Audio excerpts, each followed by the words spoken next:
우리 시간 잠시 기도하고 오후 성경 공부 시작하겠습니다. 하나님 아버지 감사합니다. 오후에도 동일하게 은혜 내려주시고 저희들이 말씀 한 구절 한 구절 살필 때에 귀한 능력으로 또 말씀의 은혜로 함께하여 주시옵소서. 이 시간도 주님께서 함께 하실 것 믿사와 우리 구주 예수 그리스도의 이름 받들어 감사하며 기도하옵나이다. 아멘. 네, 오늘은 누가복음 4장 31절부터 공부하도록 하겠습니다. 누가복음 4장 31절부터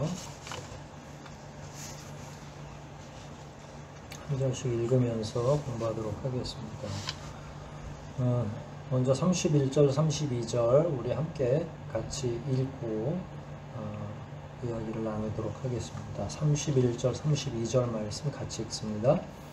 예수님이 갈릴리 가버나움으로 내려가 안식일에 회당에서 권위 있는 말씀으로 가르치시자 사람들은 모두 놀랐다.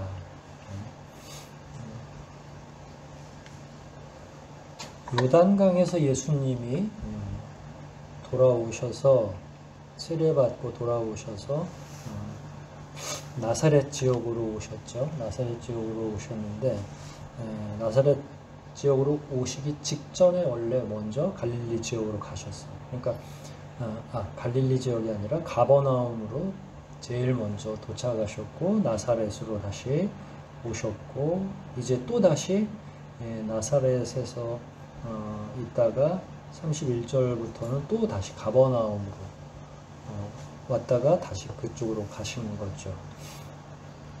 근데 거기 가셔서도 여전히 회당에서 안식일을 이용해서 말씀을 가르치셨죠. 안식일이 돼야 사람들이 회당에 모이니까 당연히 안식일 중심으로 가르치시는 거고요. 사람들이 제일 많이 모일 수 있는 게 회당이니까 회당에서 가르치신 거고. 근데 여기서 우리가 읽은 두 절의 말씀이 이렇게 나오는 걸 보면 사람들이 매우 놀랐다. 근데 어떤 말씀이었냐면 권위 있는 말씀으로 가르치시니까 사람들이 놀랐다.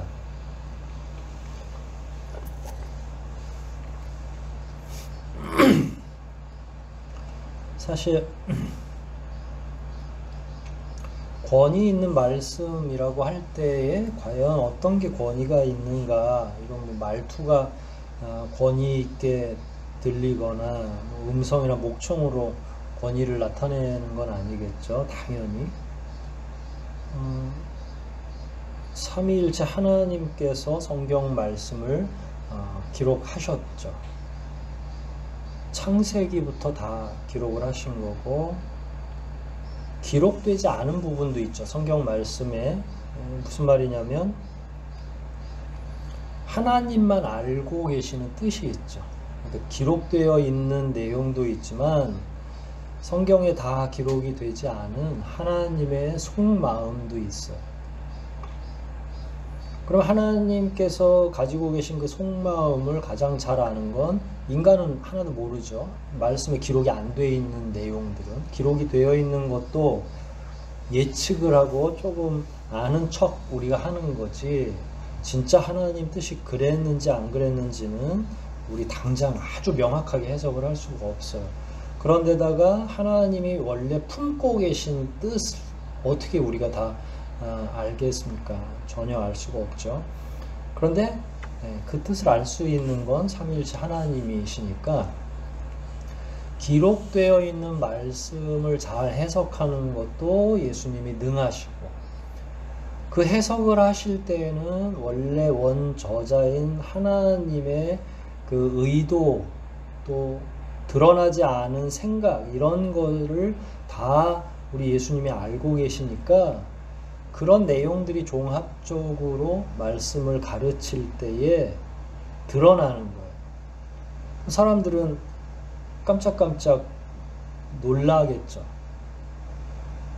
왜냐하면 예수님이 권위 있게 가르치시는 걸 보니까 이전까지는 한 번도 들은 적이 없는, 이전에는 한 번도 이렇게 해석한 분이 없었는데 예수님이 너무나 자세하게 해석해 주시고 잘 이해도 안 됐던 내용을 예수님이 원래 저자로서 해석을 해 주시니까 뭐 놀랄 수밖에 없죠. 그래서 여기에 보면 권위 있는 말씀으로 가르치시고 또 뒤에 사람들은 모두 놀랄 수밖에 없다.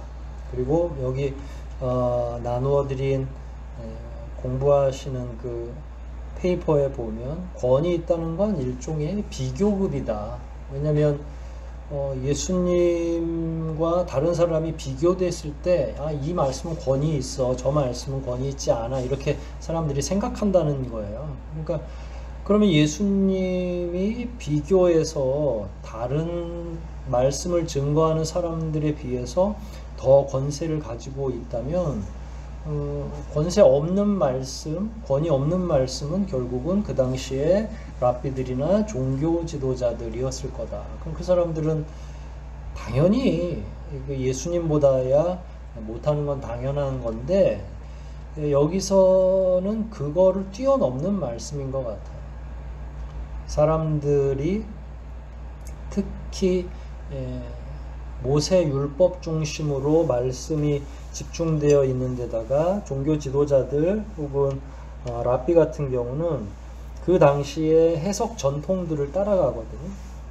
그러니까 자기들에게 유리한 방식으로 성경을 해석했을 거고 성경의 권위를 이용해서 자기들의 권위를 높이는 방식으로 해석을 했을 거니까 아주 옳지 않은 방식의 말씀 해석이었을 거죠. 그런데 예수님이 오시면서는 아주 친절하게 인간이 알 수 없는 부분까지도 세세하게 잘 가르쳐 주시니까 말씀의 권위가 서는 거죠. 원래 저자이시기도 했고 내용 면에서도 도저히 사람들이 쫓아갈 수 없는 풍성한 내용으로 가르쳐 주시니까 그 말씀을 듣고 있던 사람들은 예수님의 이 권세 있는 말씀의 증거에 대해서 다 머리를 숙일 수밖에 없죠. 그래서 사람들이 모두 놀랐다 하는 거 그냥 뭐 깜짝 놀랐다 뭐 이런 정도의 표현이라기보단 그 말씀의 권세에 이렇게 확 사로잡히게 됐다 이런 말씀으로 이해하시는 게 좋을 것 같아요.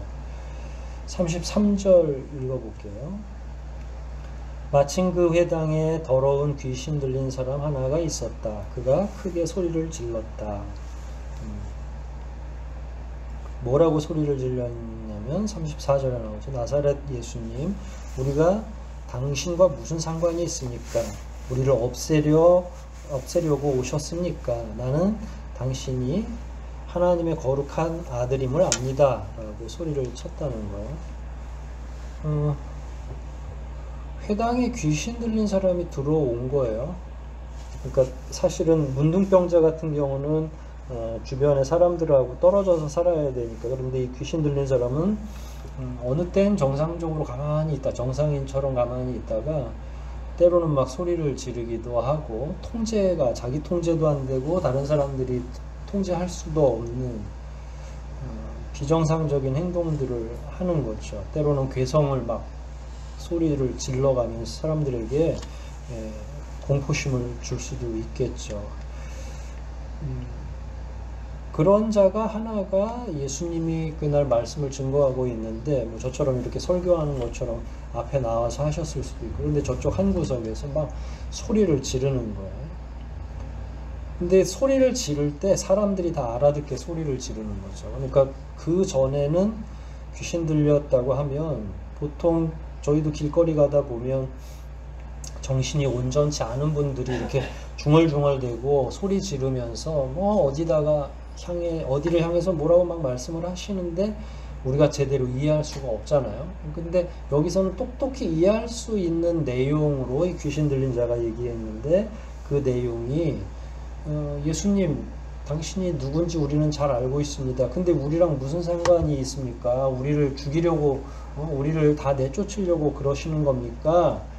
이렇게 이야기를 한 거죠. 근데 거기에 특기할 만한 건 나는 당신이 하나님의 거룩한 아들임을 압니다. 라고 이야기한 거예요. 그러니까 귀신이라고 하는 건 결국은 마귀의 권세에 눌려 있는 거죠. 그러니까 이거는 감기나 다른 질병이 아니라 영적인 손상을 받은 거예요. 영적으로 마귀가 건드려 놓은 거죠. 그런 질병이니까 영의 세계에 관한 일은 이 귀신 들린 자가 아주 명확하게 알고 있는 거죠. 그러면 마귀가 알려준 그 지식을 이 귀신 들린 자가 들은 거고, 아마 마귀가 하는 말을 대신 전한 것일 수도 있어요. 그래서 이제 예수님한테 멀리 가시기를 요청하거나 아니면 자기들을 가만 놔두라고 요청하거나 하는 그런 의도를 가지고 이 얘기를 한 거죠. 우리와 당신이 무슨 상관없으니까 다른 곳으로 가십시오.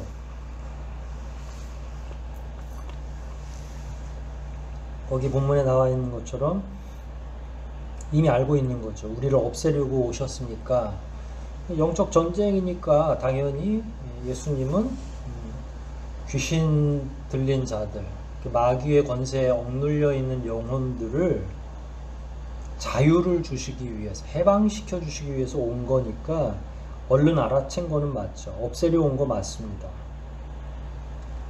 그러면서 사람들이 다 지금 회당이고 안식일이니까 듣고 있는데, 거기다가 맨 마지막에 보면 나는 당신이 하나님의 아들이신 것을 완전하게 알고 있다. 그러니까 귀신이 그 음성을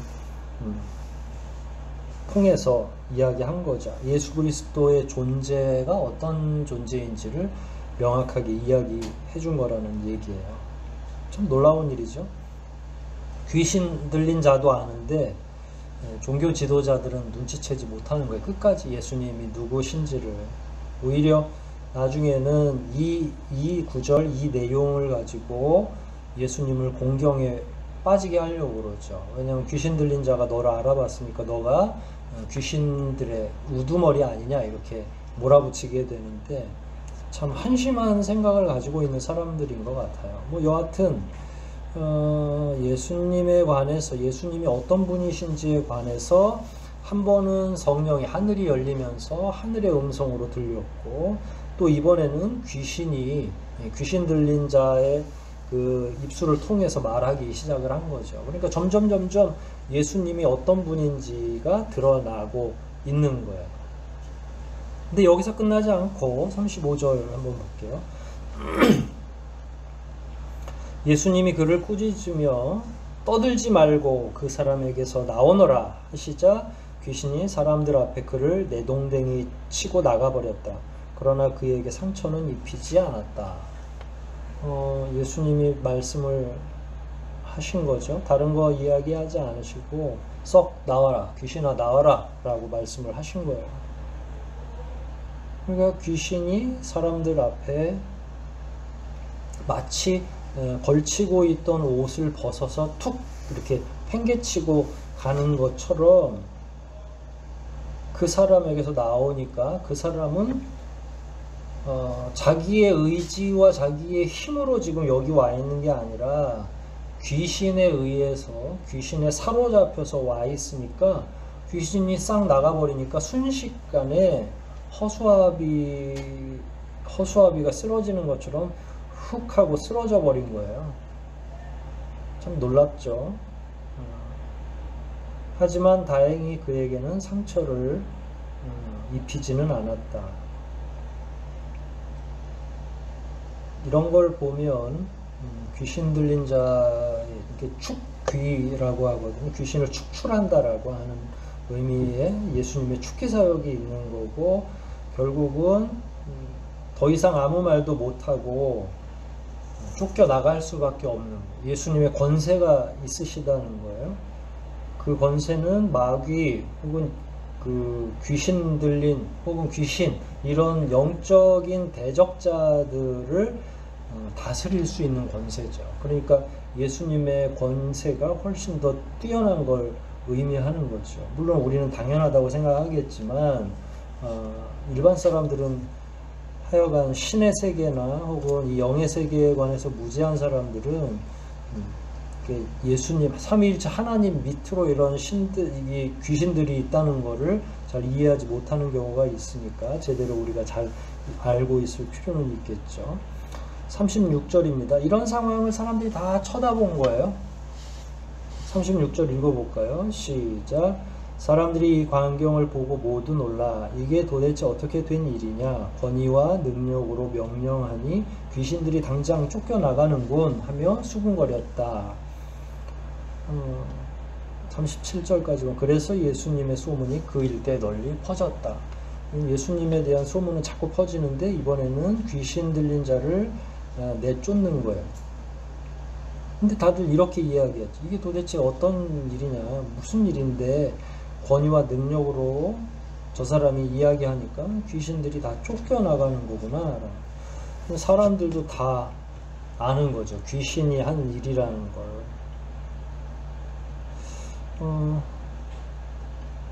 정서적인 그 어려움을 경험하고 있는 사람들이 귀신 들린 건 아니죠. 이거는 완전히 다른 문제예요. 그 다음에 예전에는 요즘에 우리 간질병이라고 보통 이야기하는 그런 병을 가지고도 막 귀신 들렸다고 생각하는 경우도 있는데 이건 그런 게 아니에요. 저도 몇 번 옆에서 제가 정확하게 요즘에 이르는 병명을 알지 못하겠는데 간질병 걸린 분들을 옆에서 본 경험이 있는데 사실은 뭐 이렇게 헛소리를 하거나 이상한 소리를 하지 않습니다. 그냥 경련을 일으킬 뿐이죠. 그러니까 완전히 다른 문제예요. 여기 지금 성경에 나오는 귀신 들린 자들은 마치 그 순간에 뭔가 생각이 있는 것처럼 행동을 하고 말을 하고 또 때로는 힘이 너무 세서 제어하지 못하는데 간질병으로 쓰러진 분들은 힘을 낼 수가 없어요. 경련을 막 일으키고 있어서 뭔가 말을 하는 것도 아니고 굉장히 위험에 빠지기도 하고요. 그러니까 예전에는 다 그걸 한 부류로 막 취급을 하고 뭔가 영적인 병이 아닌가 이랬는데 영적인 병과 육체적인 병은 완전히 다르죠. 제가 기억하기로는 간질병 같은 경우는 이 뇌관인가 뇌 쪽에 이게 이제 신호가 잘못 전달되기 때문에 그렇다고 알았던 적이 있었는데 지금 여기 등장하는 귀신 들렸다라는 건 다른 부분 다 멀쩡한 거예요. 뇌가 문제가 아니라 귀신이 들어가서 이 사람을 통제하고 사로잡았기 때문에 그러니까 그것만 빼내면 앞으로 이 사람은 정상적인 삶을 살 수가 있는 거죠. 근데 여태 아무도 그렇게 귀신을 축출할 수 있는 능력을 가지고 있지 못했고 그런 걸 발견도 못했던 거죠. 근데 사람들이 그걸 지금 보게 된 거예요. 예수님이 와서 귀신을 내어 쫓는 거야. 귀신 스스로가 나가기 전에는 절대로 자연스럽게 회복될 수 없었는데 이제 예수님이 그 권세와 능력으로 여기 보면 권위와 능력으로 명령했다 이렇게 표현되어 있잖아요. 그러니까 그러고 나서는 당장 쫓겨나는 거죠. 그래서 이제 예수님의 소문이 그 일대 널리 퍼졌다. 아까 31절에 가버나움까지 내려오신 거니까 이제 가버나움의 소문이 쫙 퍼진 거고 이게 가버나움이라고 하는 건 갈릴리의 대표적인 도시니까 지역에 갈릴리 전체 지역에 예수님에 대한 소문이 나기 시작했던 거죠. 그럼 예수님에 대한 어떤 소문이 났겠어요? 귀신을 축출해내는 그런 소문, 말씀을 가르치는데 그 말씀에 권세에 있다라는 소문. 말씀도 엄청나게 이전에 어떤 종교 지도자들도 전하지 않은 특별하고도 권세 있게 가르치셨는데 사람들을 치유하는 특별히 이제 귀신 들린 자를 회복시켜주는 권세는 뭐 그야말로 전에 없었던 전혀 경험도 못했고 상상도 못하던 일들이 벌어진 거예요. 그러니까 그런 내용이 이제 소문으로 퍼지기 시작을 한 거죠. 38절을 봅니다. 읽어볼까요? 먼저 38절 시작. 예수님은 회당을 떠나 시몬의 집으로 가셨다. 그때 시몬의 장모가 심한 열병을 앓고 있었기 때문에 사람들은 그녀를 고쳐달라고 예수님께 간청하였다.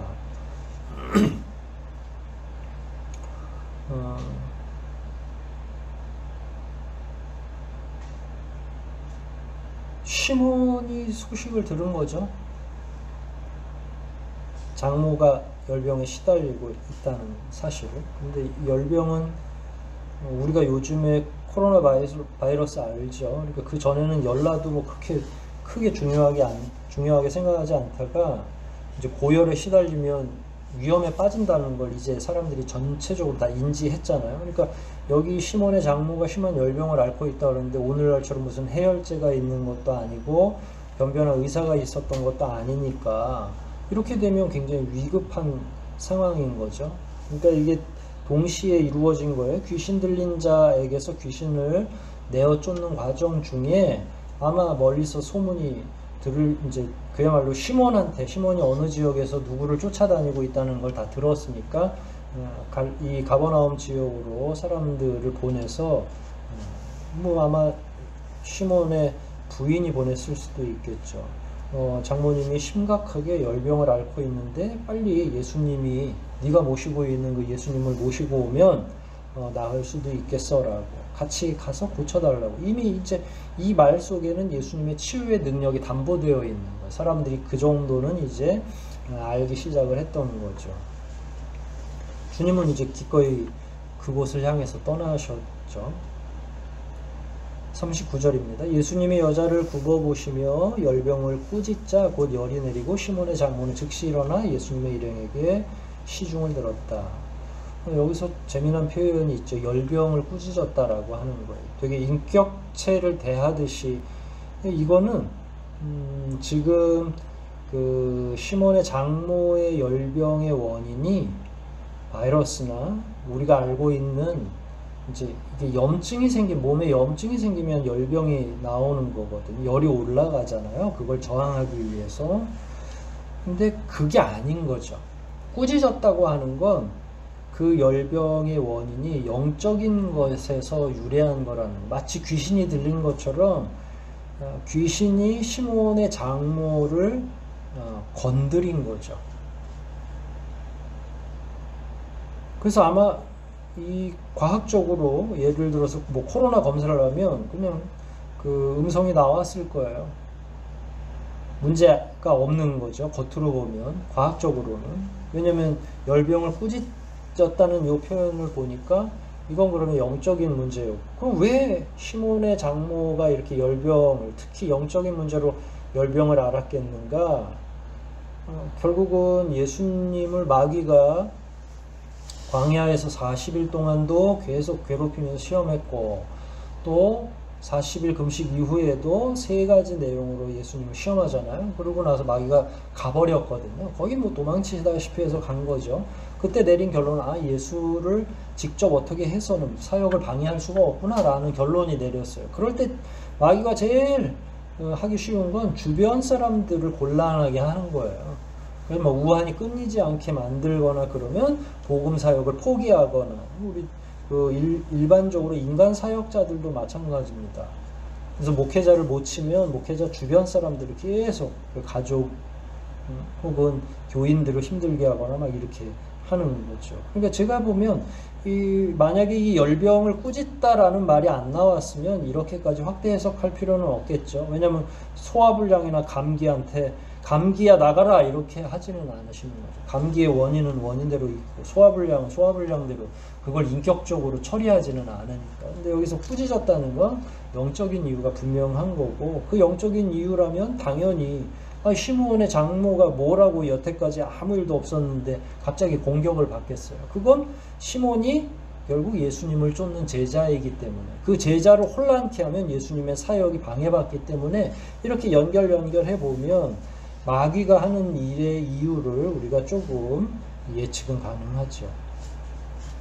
결국 그 즉시 열이 내리고 심지어 즉시 일어나 예수님의 일행에게 시중 들었다. 그러니까 만약에 바이러스든 뭐든 과학적인 원인이 있는 질병이었으면 나도 바로 일어나지 못하죠. 아무리 좋은 주사를 맞는다고 어떻게 즉시 일어나서 막 활동을 하겠어요. 그건 불가능한 일이죠. 그러니까 확실히 귀신이 원인으로 지목되고 그 원인이 제거되니까 다른 그 부작용이 없었던 거예요. 후유증도 없는 거고요. 그러니까 그 즉시 일어나서 활동을 할 수 있는 것 아니겠어요? 만약에 진짜 병의 원인이 있었다면 그 즉시 안 되고 그 후로도 일주일 정도 더 누워 있다가 활동하기 시작했더라. 뭐 이렇게 기록이 돼야 정상이겠죠. 그건 그러면 이제 예수님의 치유 능력도 안 되는 거죠. 예수님이 치유하시면 그 즉시 치유하실 수 있는 분이니까. 40절입니다. 해질 무렵에 사람들이 온갖 병자들을 데리고 오자 예수님은 그들에게 일일이 손을 얹어 고쳐주셨다. 소문이 어마어마하게 빨리 나는 거죠.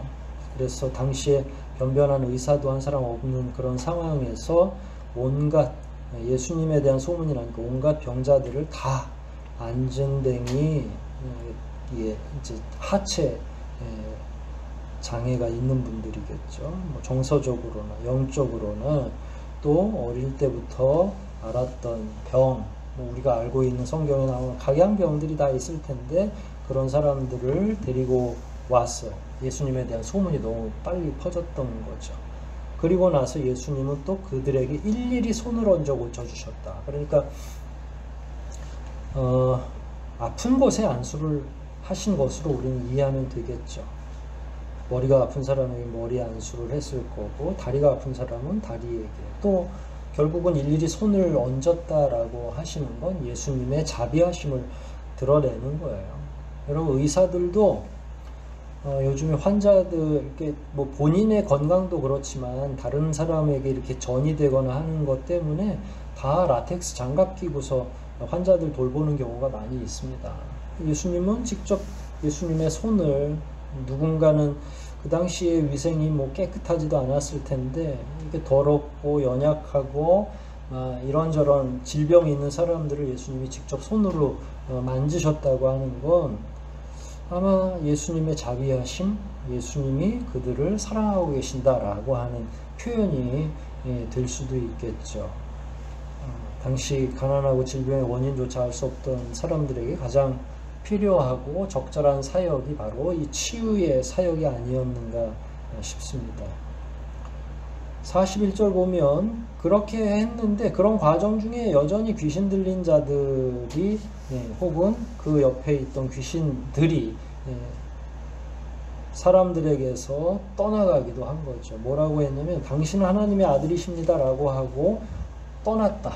그리고 귀신들도 예수님이 그리스도라는 것을 알고 있었기 때문에 예수님은 그들을 꾸짖으며 귀신들이 말하는 걸 허락하지 않으셨다. 왜냐하면 아직 예수님의 때가 완전하게 도래하지 않았는데 자꾸 하나님의 아들 이렇게 되면 사람들이 이해도 못하고 그냥 오해만 더 많아질까봐 그러는 거죠. 예수님이 하나님의 아들이라는 건 이미 하나님이 하늘을 통해서 하늘이 열리면서 빛 가운데서 비둘기처럼 이렇게 내려올 때 하나님이 친히 말씀하신 거고 또 앞으로도 계속 예수님의 능력, 예수님의 권세 있는 말씀으로 증명될 건데 귀신들의 입을 통해서 알리고 싶은 건 아니시겠죠. 예수님 입장에서.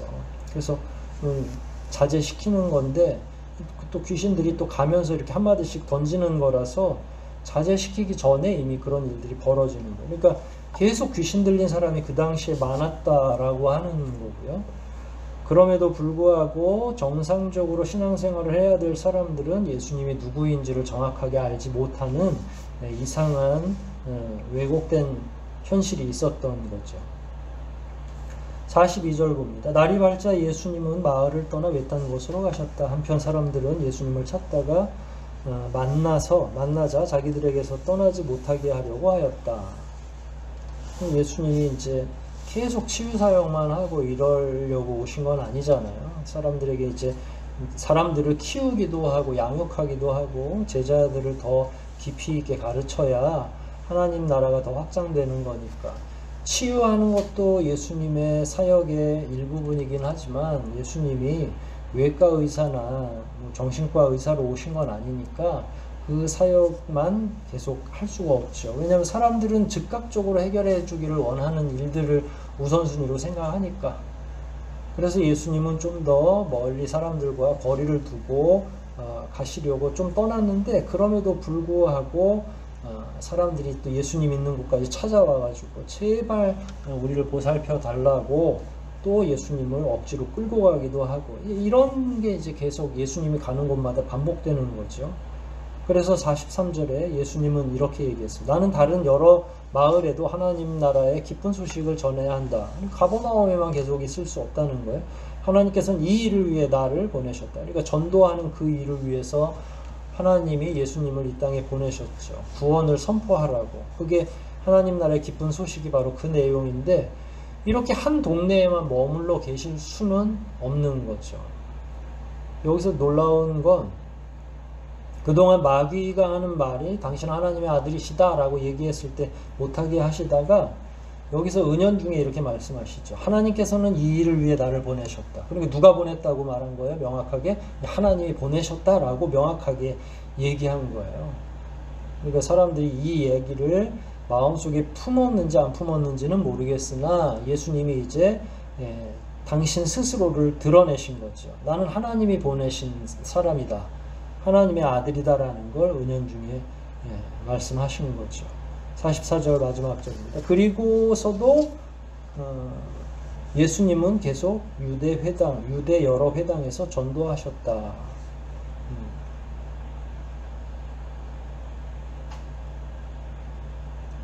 여러 지역, 특히 안식일, 특히 회당 이렇게 해서 시간 공간들이 쭉 나열되고 그 다음에 회당에서 전도하셨다라는 거예요.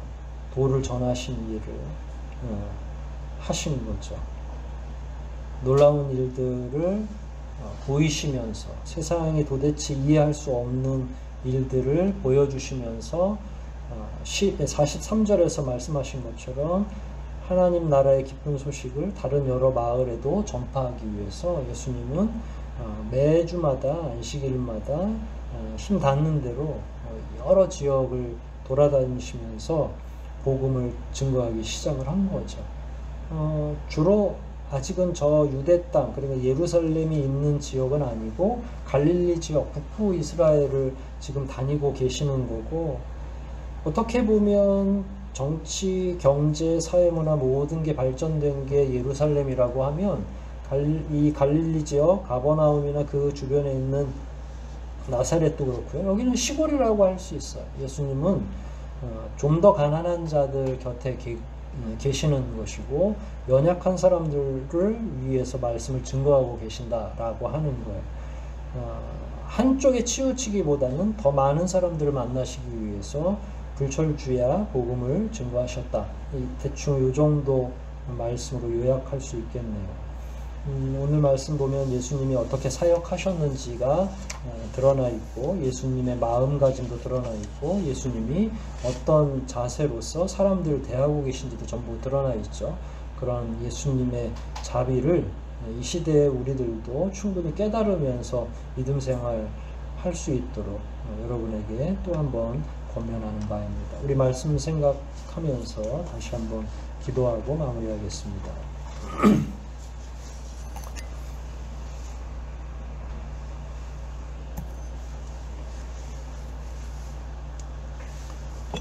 자비하신 하나님 아버지 감사합니다.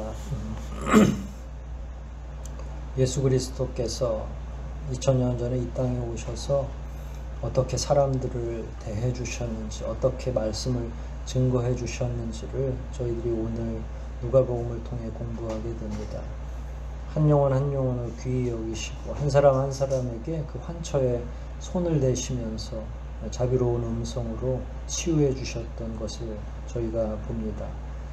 결국은 오늘 이 시대에도 여전히 주님은 어느 곳에서든지 가난하고 병든 자들, 연약한 자들을 마음에 품으시고 구원하시기 위해 애쓰고 계신다는 사실을 기억하며 저희들 역시 이제 주님의 사역을 본받고 이웃들을 전도하고 우리가 사랑하는 많은 사람들을 영적으로 구원하기 위해서 노력하는 제자의 길을 걸을 수 있도록 은혜를 베풀어 주시옵소서. 피곤하고 지쳐있는 많은 영혼들이 복음의 말씀을 기다리는 줄 믿습니다. 저희들이 그 일을 잘 감당할 수 있도록 가깝게는 가족들부터 이웃 친지부터 복음을 증거하여 한 영혼이라도 예수님의 소명처럼 우리도 동일하게 소명으로 갖고 한 영혼이라도 더 구원하겠다는 그 마음 자세로 살아가게 도와주시옵소서. 이번 한 주간도 말씀 안에서 꼭 승리할 수 있도록 저희를 도우시기를 간절히 소원하며 우리 구주 예수 그리스도 이름 받들어 감사하며 기도하옵나이다. 아멘.